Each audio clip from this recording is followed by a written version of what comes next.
બની હતી 29 ડિસેમ્બરના રોજ. આજે તમે મુલાકાત લીધી છે. કોણ છે હુમલાની પાછળ, શું કહેવું છે પીડિતનું? મેં નવનીતને સાંભળ્યો છે, એના પાસે બધા પુરાવા છે. માત્ર ને માત્ર મારું આટલું જ કહેવાનું થાય છે. પોલીસ વિભાગને પણ આપના મારફતે હું કહેવા માંગુ છું કે સાચી દિશાએ તપાસ થાય અને જે કોઈ ગુનેગારો હોય એ ગુનેગારોને બચાવવાના પ્રયત્ન ન કરે, એ આપના માધ્યમથી કહેવા આવ્યો છું. જે કાંઈ બનાવ બન્યો છે એને સખ્ત શબ્દોમાં હું વખોડી કાઢું છું. ક્યારેક પણ કોઈ સમાજ, આખો સમાજ અસામાજિક નથી હોતો, વ્યક્તિઓ અસામાજિક હોય છે. અને આ સમાજ માટે હું કહેવા માંગીશ કે અમારા ડેપ્યુટી મુખ્યમંત્રી સાહેબ હોય, અમારા સીએમ સાહેબ હોય, સંપૂર્ણપણે આવા દાદાઓની દાદાગીરી ચલાવતા નથી. અને મને વિશ્વાસ છે કે આ સમાજને સંપૂર્ણપણે ન્યાય મળશે, નવનીતને ન્યાય મળશે.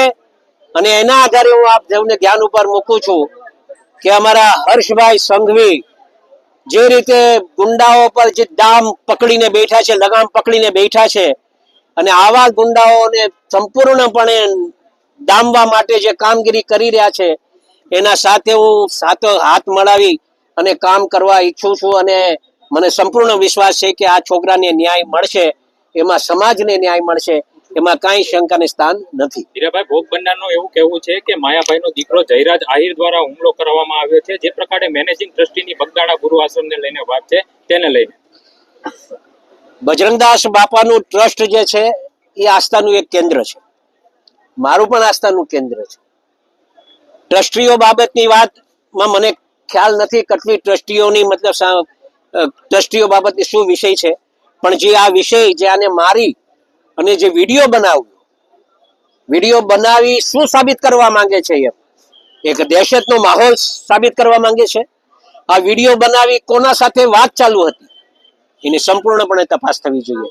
જો આ સાચી દિશામાં તપાસ થાય તો હું માનું છું કે આ છોકરાની જે આશા લઈને બેઠો છે એને ન્યાય મળે એવું મારું તારણ કાઢ્યું છે. ભોગ બનનારને મળ્યા છો, આપને કોનું કહ્યું કે કોના દ્વારા હુમલો કરવામાં આવ્યો હતો?